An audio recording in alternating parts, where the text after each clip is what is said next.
Assalamualaikum warahmatullahi wabarakatuh.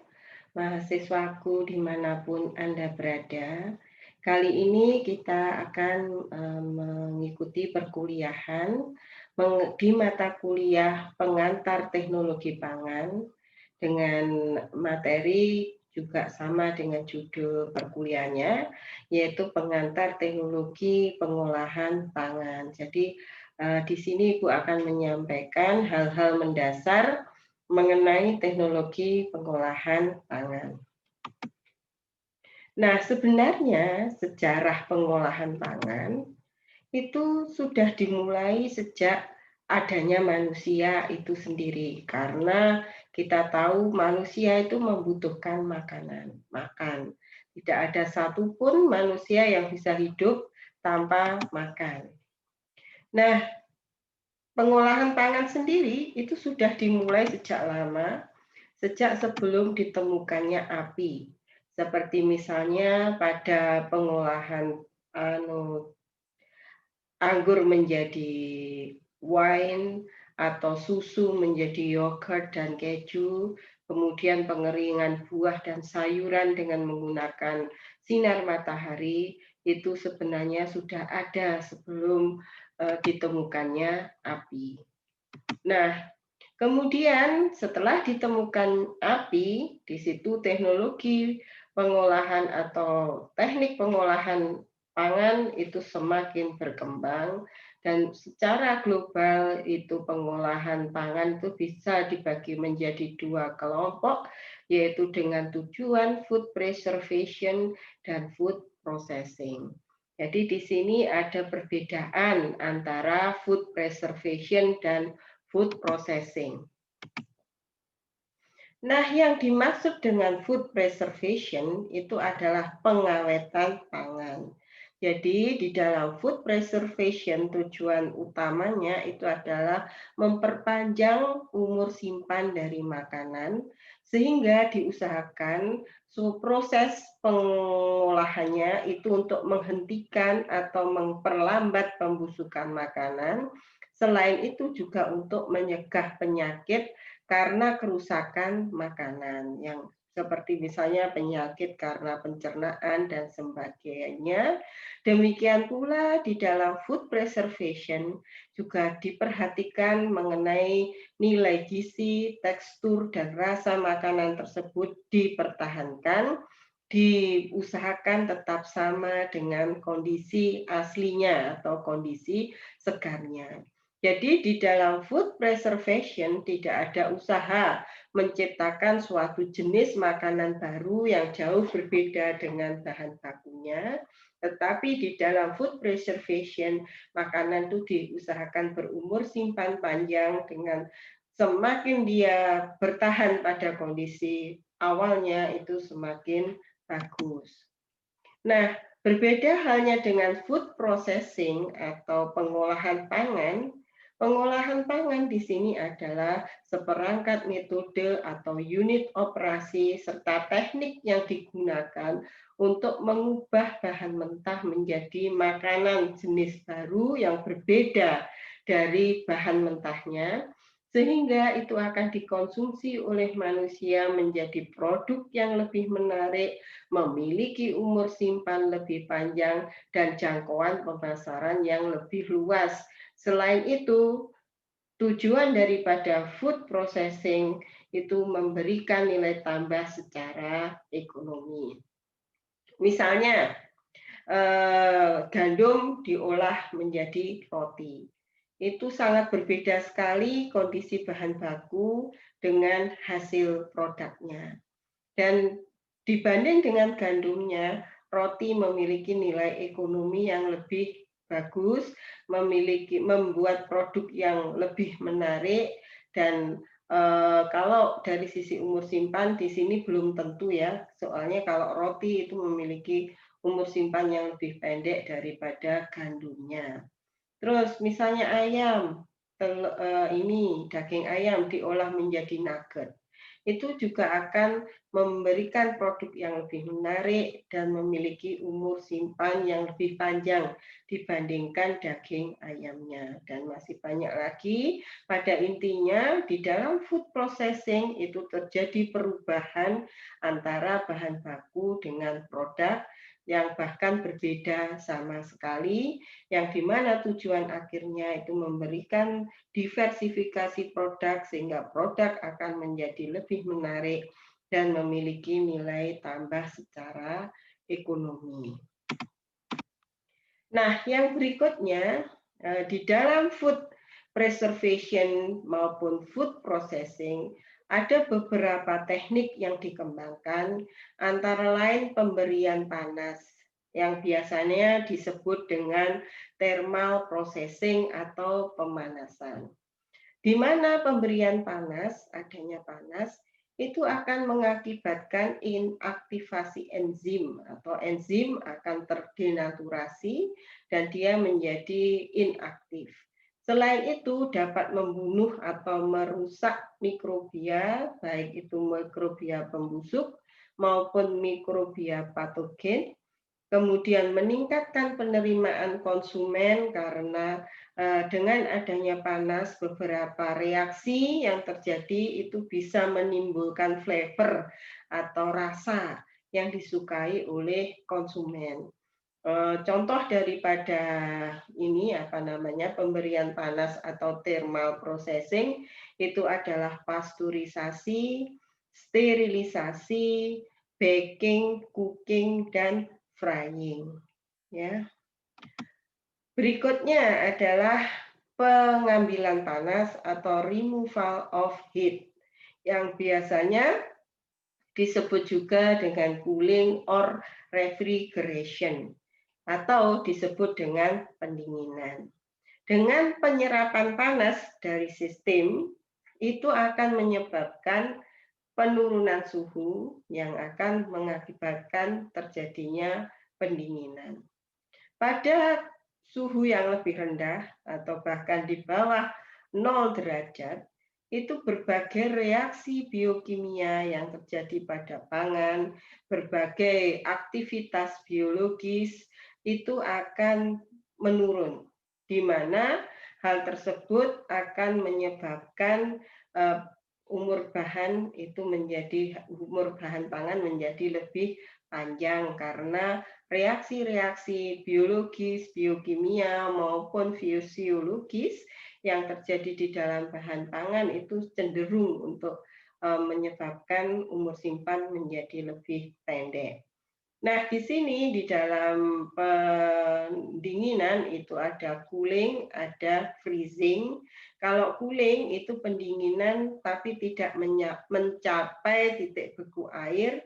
Kalau freezing itu pendinginan yang mencapai titik beku air, biasanya ditandai dengan suhu. Kalau cooling itu minimum itu 0 derajat Celcius, sedangkan freezing itu biasanya terjadi di bawah suhu 0 derajat Celcius.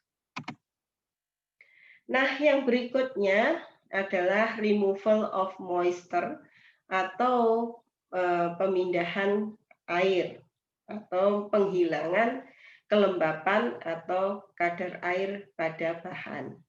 Nah, biasanya bahan dikurangi kadar airnya itu disebut operasi drying or dehydration, karena penurunan kadar air itu bisa menurunkan segala aktivitas kehidupan. Karena kita tahu bahwa segala aktivitas kehidupan itu membutuhkan air. Oleh berkurangnya kadar air itu akan menyebabkan kemampuan hidup dari mikrobia perusak maupun patogen itu menurun. Begitu juga dengan berbagai reaksi biokimia, fisiologi maupun biologis dari bahan pangan tersebut. Nah, yang termasuk dalam ini penghilangan moisture atau drying atau dehydration itu antara lain drying dan evaporasi, ya, di mana ada perbedaan antara drying dan evaporasi, yang nanti akan Ibu terangkan pada slide yang berikutnya.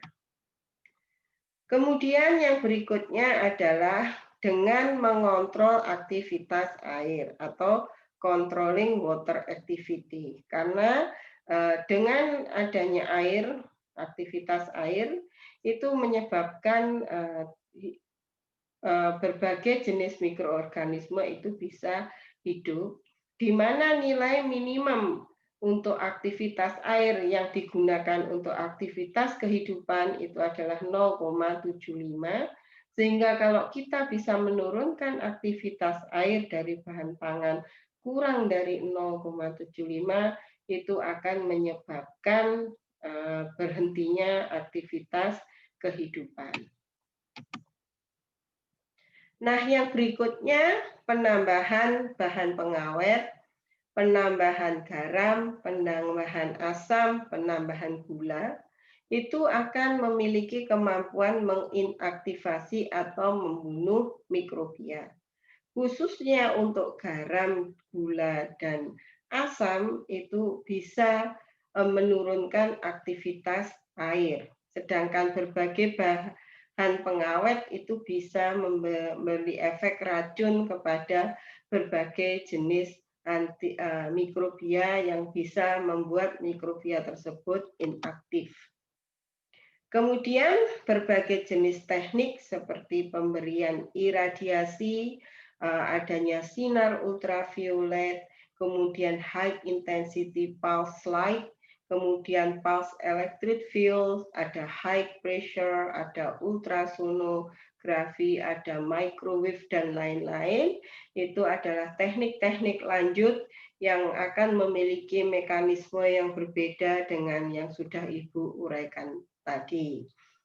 Misalnya untuk iradiasi, di dalam iradiasi ini salah satu contohnya adalah pemberian sinar gamma yang dipendarkan oleh atom kobalt 60 yang memberikan efek radioaktivitas sehingga mikrobia yang hidup di dalam bahan pangan itu bisa mati karena adanya kerusakan DNA. Dan itu ada berbagai teknik yang berbeda, tentunya antara ultrasonografi, microwave, iradiasi, high pressure, dan sebagainya. Itu hal yang berbeda dengan yang sudah Ibu uraikan 1, 2, 3, 4, 5 poin sebelumnya. Tetapi ini semua dari berbagai poin yang sudah Ibu sampaikan, ini bertujuan untuk mengawetkan juga untuk mengolah makanan.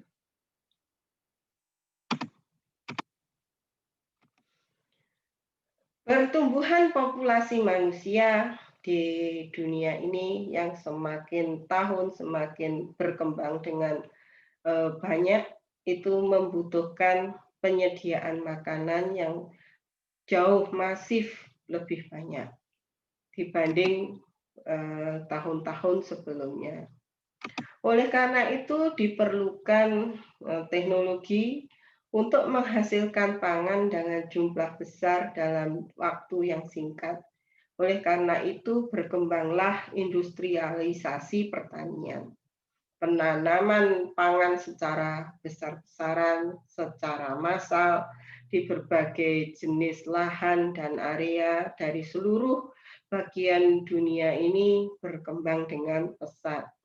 Tujuannya untuk penyediaan pangan bagi peningkatan populasi manusia tersebut. Dengan adanya industrialisasi pertanian, ya, penyediaan bahan baku pangan itu melimpah, dan itu tentunya akan membutuhkan teknologi pasca panen, teknologi pengulangan pangan yang juga harus dikembangkan untuk bisa memproduksi makanan jadi dalam jumlah yang besar. Hal tersebut akan menyebabkan adanya industrialisasi yang ditujukan untuk pengolahan makanan. Dengan adanya industrialisasi tersebut, tentunya butuh teknologi. Yang dulunya menggoreng bahan pangan misalnya cukup dengan menggunakan wajan. Akhirnya untuk produksi skala besar wajannya diperbesar. Dengan skalanya lebih besar lagi, wajan itu tidak cukup lagi karena itu tidak akan memenuhi daripada kebutuhan baik dari sisi ekonomi maupun mutu pangan yang dihasilkan. Oleh karena itu dikembangkan berbagai jenis peralatan, berbagai jenis sarana, berbagai unit operasi yang tentunya menunjang teknologi pengolahan dalam jumlah untuk mengolah bahan baku dalam jumlah yang banyak sehingga bisa menghasilkan produk pangan dalam jumlah yang banyak dalam waktu sesingkat-singkatnya. Oleh karena adanya peralatan, pengembangan sarana, dan unit operasi, itu tidak hanya cukup satu bidang ilmu yang terlibat. Oleh karena itu di dalam industrialisasi pertanian, begitu juga industrialisasi pengolahan pangan, itu melibatkan berbagai bidang ilmu. Jadi, oleh karena itu, kita salah satunya sebagai food engineer itu perlu memahami atau mengerti proses-proses pengolahan makanan. Nah, tujuan daripada pendirian atau operasi industri pangan itu salah satunya, tujuan utamanya adalah merubah bahan mentah hasil pertanian menjadi pangan yang sesuai untuk dikonsumsi melalui serangkaian unit operasi dan berbagai jenis peralatan. Jadi di dalam industri pangan, pengolahan pangan, itu erat hubungannya dengan unit operasi, erat dengan jenis peralatan pengolahan yang tujuannya menghasilkan produk makanan yang memiliki nilai ekonomi lebih tinggi dengan jumlah besar dalam waktu sesingkat-singkatnya. Nah, oleh karena melibatkan berbagai bidang ilmu, antara lain bidang fisika, matematika, biologi, kimia. Jadi kalau Anda kuliah di jurusan teknologi hasil pertanian, Anda jangan alergi dengan fisika dan matematika, karena ini adalah salah satu basic ilmu yang harus Anda kuasai sebagai food engineer. Dengan basic ilmu fisika, matematika, biologi, dan kimia, Anda dapat melakukan penyusunan, dapat melakukan perhitungan, dapat melakukan desain, dapat melakukan pembangunan yang nanti jika industrinya sudah berdiri, Anda dapat melakukan pengoperasian industri makanan.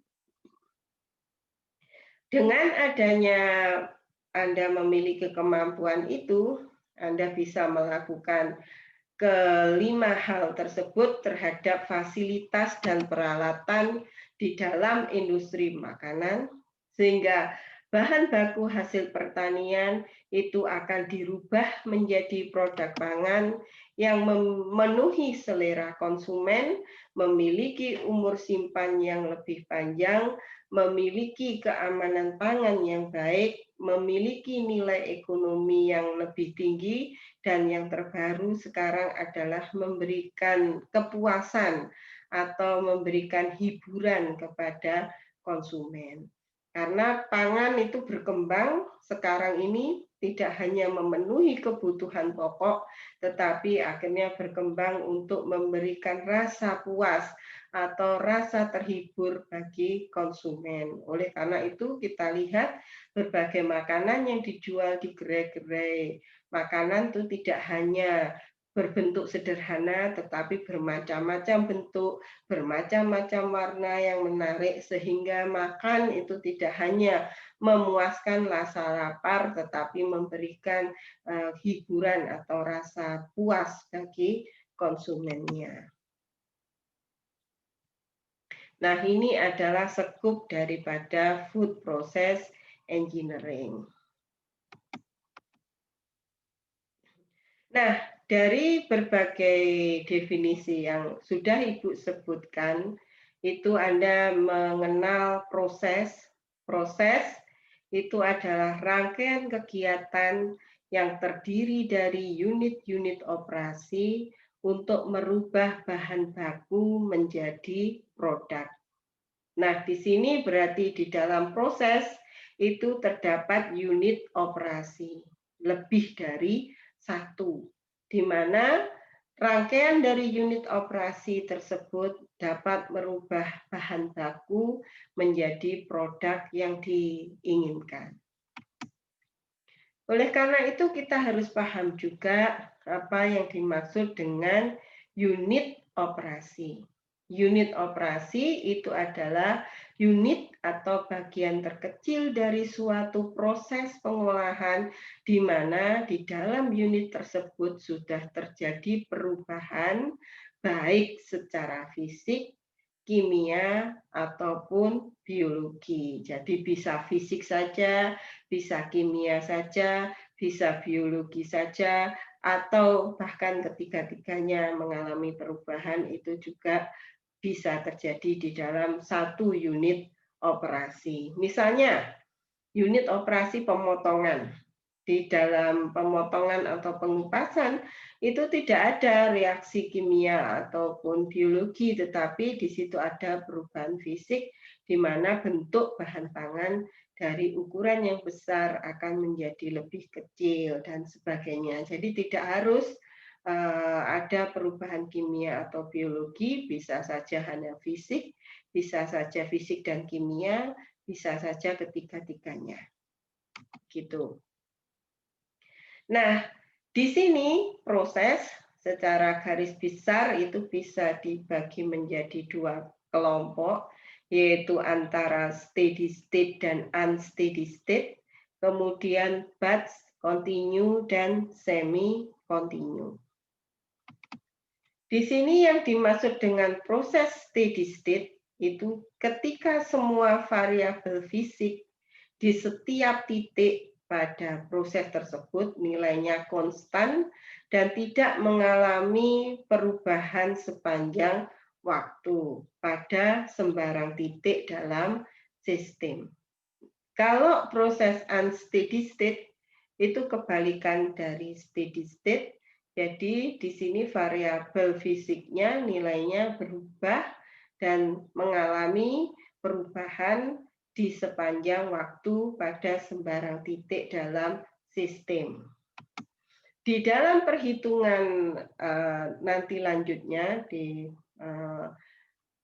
food engineering, bidang keteknikan pangan, banyak sekali proses yang diasumsikan berjalan steady state. Nah, itu oleh karena itu Anda harus paham apa yang dimaksud dengan steady state dan apa yang dimaksud dengan unsteady state. Kemudian yang berikutnya adalah proses batch. Proses batch itu adalah suatu proses di mana aliran bahan dari satu unit operasi ke unit operasi yang lain itu tidak berjalan kontinu tetapi terputus-putus, di mana bahan masuk, ditunggu terjadi transformasi sampai selesai, kemudian baru operasi dihentikan, kemudian baru hasil dikeluarkan, baru dia dipindahkan ke unit operasi yang berikutnya. Itu adalah apa yang dimaksud dengan proses batch. Sedangkan yang dimaksud dengan proses kontinu, itu aliran bahan dari satu unit operasi ke unit operasi berikutnya itu berjalan terus-menerus atau tidak terputus. Nah, jika dia berjalan terus-menerus atau tidak terputus, itu maka prosesnya disebut proses kontinu.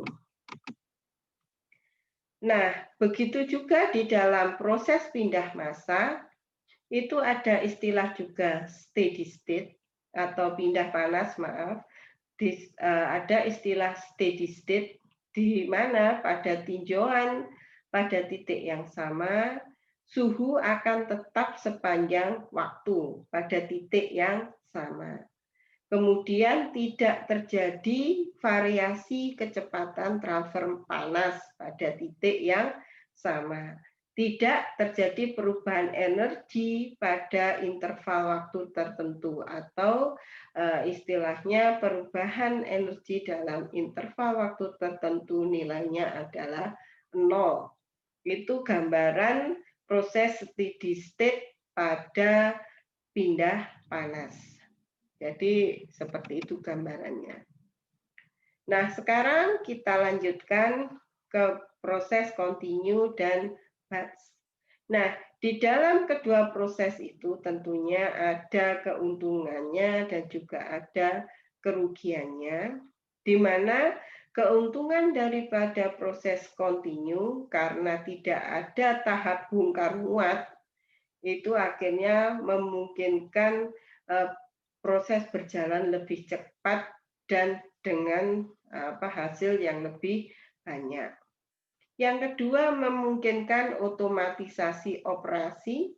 Karena adanya otomatisasi itu bisa mengurangi tenaga kerja. Pengurangan tenaga kerja di sini bisa dibilang itu suatu keuntungan, bisa juga dibilang suatu kerugian, tergantung dari sisi mana kita melihatnya.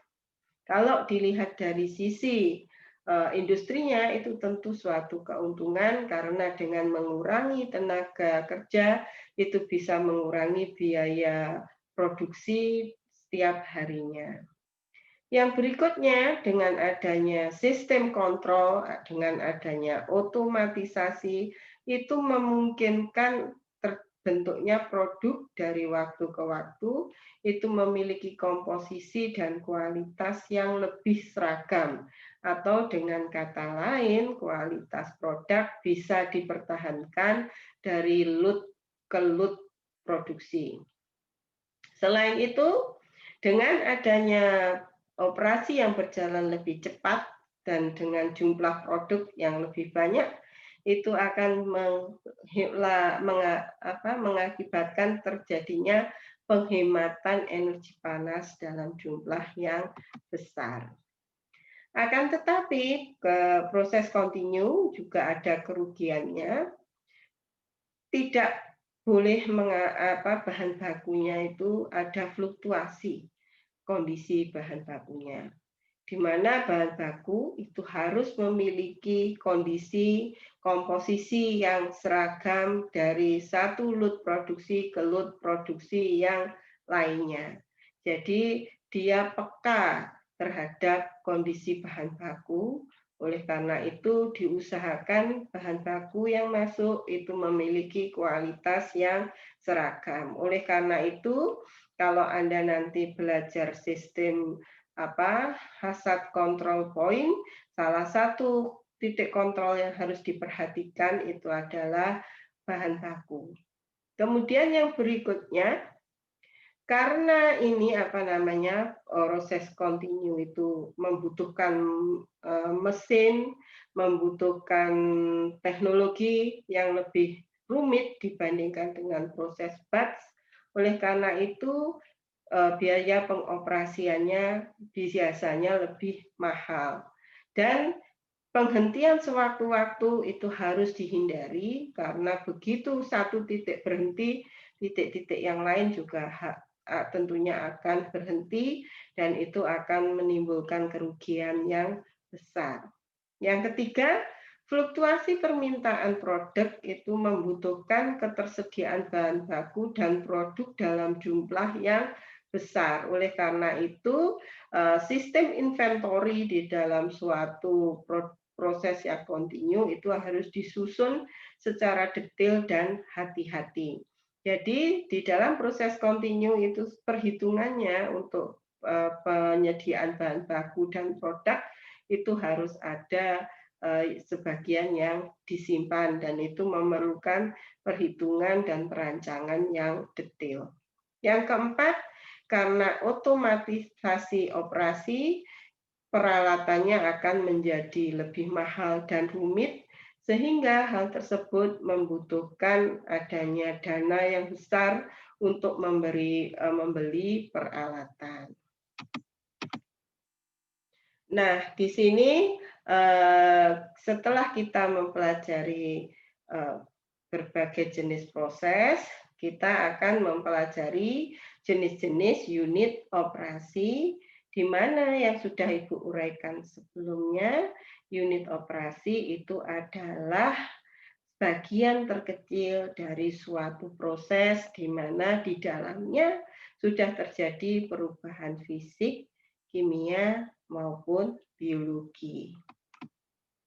Yang pertama adalah unit operasi fluid flow atau aliran fluida. Sesuai dengan namanya, unit operasi ini bertujuan untuk pengaliran fluida, baik itu liquid maupun gas. Contoh-contoh peralatan yang tergolong dalam unit operasi aliran fluida itu antara lain pompa dan kompresor. Kemudian yang berikutnya adalah unit operasi pindah panas atau heat transfer. Sesuai dengan namanya, unit operasi pindah panas atau heat transfer itu berfungsi untuk memindahkan panas dari suatu sistem, baik untuk meningkatkan suhu maupun menurunkan suhu. Jika panas dipindah dari lingkungan ke sistem, maka akan terjadi kenaikan suhu. Tetapi kalau sebaliknya sistem diserap dari panas diserap dari sistem ke lingkungan, maka akan terjadi penurunan suhu. Oleh karena itu, peralatan heat transfer itu sering dipasang baik itu pada operasi yang membutuhkan panas maupun operasi pendinginan. Nah, peningkatan suhu atau pemanasan maupun penurunan suhu atau pendinginan itu sering diperlukan dalam pengolahan pangan seperti yang sudah Ibu uraikan sebelumnya. Kemudian yang berikutnya adalah drying atau pengeringan. Drying atau pengeringan itu bertujuan untuk mengurangi kadar air, di mana produk yang dihasilkan dalam operasi drying atau pengeringan itu dalam bentuk padat, misalnya dalam pembuatan chip maupun tepung, karena dari bahan segar, kemudian dikecilkan ukurannya, dipotong-potong, dikeringkan, kemudian baru dia digiling untuk menghasilkan tepung. Nah, selain itu, bahan baku selain dalam bentuk padat, itu dapat berupa slari. Slari itu campuran padat dan cair. Misalnya ketika Anda melarutkan tepung di dalam air, nah itu akan terbentuk slari. Nah, maupun suatu padatan setengah kering. Jadi di dalam operasi drying atau pengeringan, bahan baku itu bisa berbentuk padatan setengah kering maupun dalam bentuk slari atau campuran padat cair. Yang hasil akhirnya itu adalah produk dalam bentuk kering.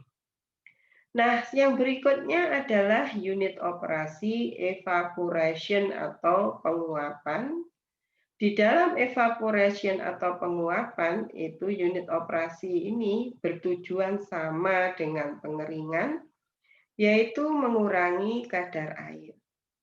Akan tetapi produk yang dihasilkan masih dalam fase cair atau berupa slari, akan tetapi memiliki tingkat kepekatan yang lebih tinggi atau memiliki kandungan suspended solid presentasinya lebih tinggi dibanding sebelum dia mengalami operasi penguapan atau evaporation. Contoh salah satu operasi penguapan itu pada pembuatan pure atau konsentrat buah. Yang berikutnya unit operasi contact equilibrium processes. di mana itu meliputi distilasi, ekstraksi, absorpsi gas, dan proses membran, di mana sebagian besar dari unit operasi kontak equilibrium processes ini bertujuan untuk memisahkan suatu bahan, komponen-komponen yang ada di dalam bahan. Misalnya memisahkan minyak atsiri dari bahan, misalnya minyak atsiri dari serai. Di dalam pengolahan minyak atsiri dari serai itu dibutuhkan unit operasi distilasi untuk memisahkan campuran uap air dan minyak atsiri. Begitu juga ekstraksi. Ekstraksi salah satunya misalnya untuk memisahkan suatu komponen aktif yang ada di dalam bahan, itu bisa larut ke dalam pelarut yang dibutuhkan.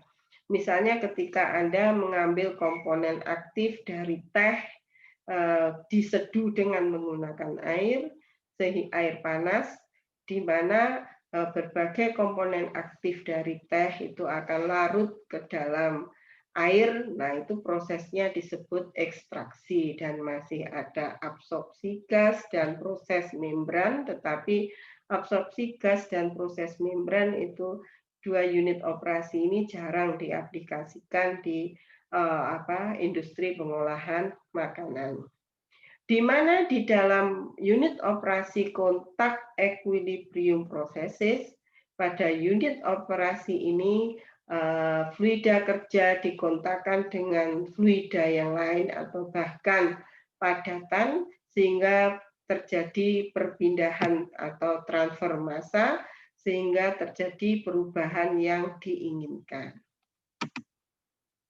Yang berikutnya adalah mechanical separation atau unit operasi pemisahan mekanis. Unit operasi mechanical separation itu meliputi filtrasi, sentrifugasi, sedimentasi, dan pengayaan. Yang selanjutnya adalah unit operasi size reduction atau pengecilan ukuran. Nah, umumnya pada material dengan fase padat itu terjadi serangkaian pengecilan ukuran dari crushing, grinding, dan milling, di mana dari ukuran yang besar, misalnya dalam proses pembuatan tepung singkong. Singkong dari ukuran yang besar itu dipotong-potong, kemudian dihancurkan dengan crushing, selanjutnya dengan grinding, dan selanjutnya dengan milling, sehingga akan diperoleh tepung singkong. Ya, itu adalah pengecilan ukuran. Pada unit operasi pengecilan ukuran, perubahan yang terjadi hanyalah perubahan fisik atau perubahan ukuran daripada bahan pangan. Yang selanjutnya adalah unit operasi mixing atau pengadukan. Itu bertujuan untuk memperoleh campuran yang homogen, di mana pengadukan itu dapat dilakukan pada campuran yang saling larut maupun yang tidak saling larut dalam fase padat maupun padat cair maupun cair-cair. Ya, jadi variasi dari unit operasi pengadukan itu sangat luas atau sangat banyak. Yang berikutnya adalah unit operasi fermentasi. Di dalam unit operasi fermentasi ini melibatkan mikrobia, baik itu kapang, jamur, mold, dan berbagai jenis mikrobia yang ditujukan untuk melakukan perubahan fisik, kimia, maupun biologis. Misalnya di dalam proses pembuatan wine, di dalam proses pembuatan tape, di dalam proses pembuatan tempe, dan lain sebagainya. Banyak sekali hasil daripada fermentasi.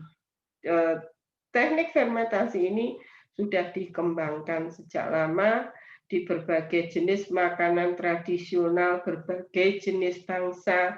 Kita sudah mengenal berbagai produk fermentasi dan berbagai jenis mikrobia yang terlibat dalam unit operasi tersebut. Untuk lebih detailnya mengenai fermentasi, Anda akan belajar di semester-semester berikutnya di mata kuliah yang memang khusus membahas mengenai fermentasi. Berikutnya adalah kristalisasi. Sesuai dengan namanya, tujuan daripada unit operasi kristalisasi itu adalah terbentuknya kristal, di mana dengan cara menurunkan kelarutan dari suatu zat yang terlarut sehingga akan terbentuk kristal.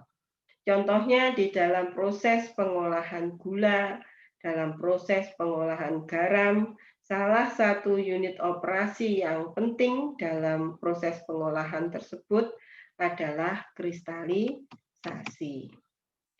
Yang berikutnya, setelah berbagai jenis pengolahan unit operasi tersebut, yang terakhir adalah pengemasan, penyimpanan, dan penggudangan, di mana tujuan daripada unit operasi pengemasan, penyimpanan, dan penggudangan itu untuk mempertahankan dan memperpanjang umur simpan tanpa mengubah bahan kimia maupun panas tanpa adanya perubahan baik itu fisik, kimia, maupun biologi. Jadi di dalam unit operasi pengemasan, penyimpanan, dan penggudangan itu tidak ada pengolahan lagi, tidak ada penambahan bahan kimia, maupun panas, maupun pendinginan, dan seterusnya. Tetapi yang ada baik itu sehingga terjadi perubahan fisik, kimia, maupun biologi.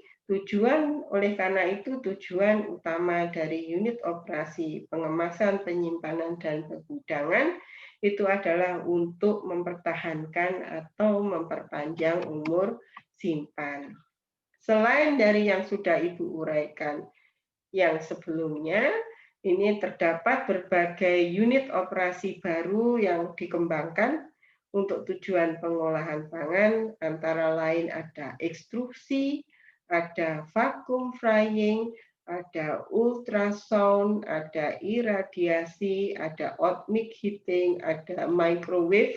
Ini adalah unit-unit operasi dengan teknik pengolahan yang unik dan berbeda dengan yang sudah diuraikan sebelumnya.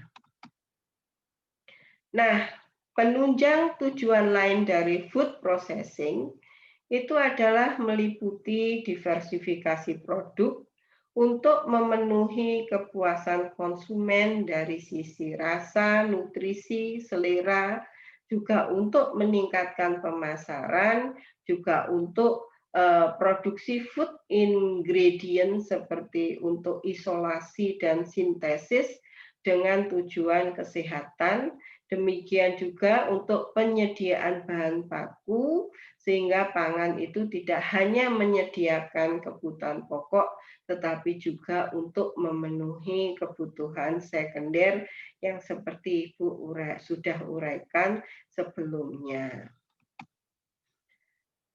Saya kira cukup sekian kuliah Ibu mengenai pengantar teknologi pengolahan pangan.